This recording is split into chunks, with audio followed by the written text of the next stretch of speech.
சொன்னதுனாலதான் சிரத்தை வெட்டிட்டு வந்துட்டான்.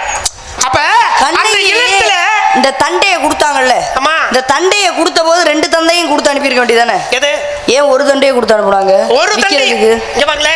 ஒரு தண்டை ஏன் விலை உயர்ந்தது, அதனால ஒண்ணு வச்சுக்கிட்டு அதுக்கப்புறம் காசு இல்லாதப்ப கொடுத்துப்போமே. அதுதான் அவங்க என்னன்னு கேட்டீங்கன்னா, இருக்கிற பொண்ணு பொருள் எல்லாத்தையும் இழந்து விட்டு கடைசியில மதுரையில பிள்ளைக்கு வந்த இடம்.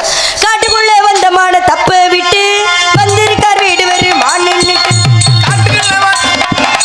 என்ன பேசி தகத்து புட்டிரும் உங்களுக்கு தண்ணி.